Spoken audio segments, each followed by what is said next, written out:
और जब भी मैं एग्ज़ाम देके बाहर निकला तो वहाँ पे बच्चे भी रिव्यूज़ दे रहे थे और मुझे उनमें से एक भी नहीं लगा ठीक कि कोई ढंग से बता रहा है।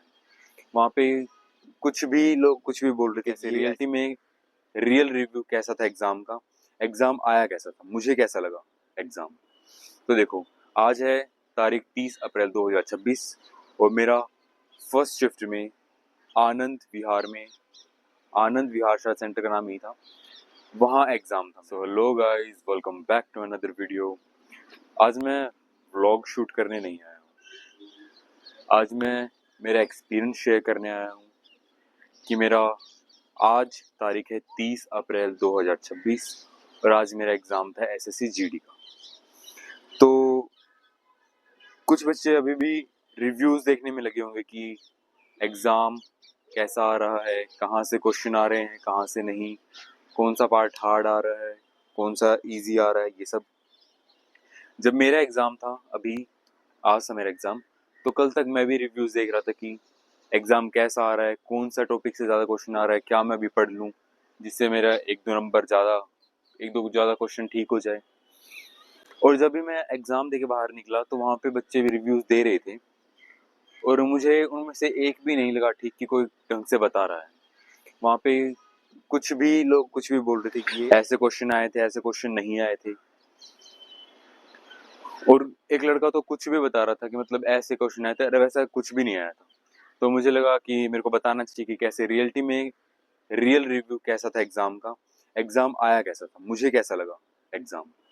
तो देखो, आज है तारीख 30 अप्रैल 2026 और मेरा फर्स्ट शिफ्ट में आनंद विहार शायद सेंटर का नाम यही था, वहाँ एग्ज़ाम था जो कि नोएडा में 155 सेक्टर में है।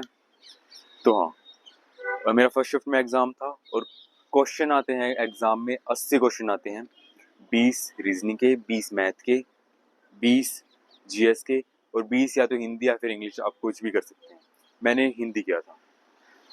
तो 160 नंबर का क्वेश्चन था और 1/8 की नेगेटिव मार्किंग थी।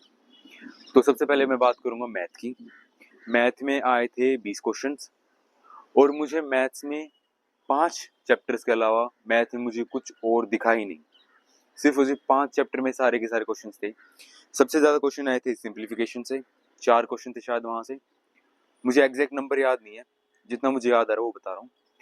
सिंप्लीफिकेशन से थे 4 क्वेश्चन, प्रॉफिट एंड लॉस से थे 3 से 4 क्वेश्चन, मेंसुरेशन में सिर्फ मेंसुरेशन के 2 क्वेश्चन थे, लेकिन दोनों एक ही फॉर्मूला बेस्ड थे और रोम्बस से रिलेटेड थे वो। और मैथ्स में और थे, प्रॉफिट एंड लॉस से थे शायद, मैंने बता दिया 3 क्वेश्चन, डिस्काउंट से थे 3 क्वेश्चन और परसेंटेज से 3 से 4 क्वेश्चंस। बस इसी में ही सब कुछ हो गया था। डिस्काउंट से शायद 4 क्वेश्चन थे और नॉर्मल सारा मैथ तो बिल्कुल नॉर्मल था। तो इसी में इन 5 चैप्टर्स में सारा का सारा मैथ। हाँ, एक क्वेश्चन वो ट्रेन का भी था और शायद एक क्वेश्चन बोर्ड एंड स्ट्रीम का भी था। हाँ, तो यही थे, सिर्फ मैथ में इतना ही था। और अब बात करेंगे रीजनिंग की। रीजनिंग में एक क्वेश्चन था मिरर इमेज का और 3 क्वेश्चन थे वो नंबर सीरीज के और डिक्शनरी ऑर्डर का भी थे 2 क्वेश्चंस। और क्या था, हाँ, एक सिटिंग अरेंजमेंट से क्वेश्चन था ना, सिटिंग अरेंजमेंट से 2 क्वेश्चंस थे। उसके बाद बस रीजनिंग, मतलब कहने का मतलब ये कि रीजनिंग बिल्कुल इजी थी, मतलब जो होनी चाहिए थी वैसी रीजनिंग थी। एक दो क्वेश्चन ही था बस जो थोड़ा सा हार्ड था, हार्ड तो नहीं, मतलब थोड़ा सा दिमाग लगाए तो वो क्वेश्चन हो जाएगा, बस इतना ही था। और अब बात करेंगे हिंदी की। हिंदी में नॉर्मल प्राइवेसी वगैरह तो कुछ आया नहीं था। तत्सम तद्भव शब्द थे, 2 क्वेश्चन थे उसके।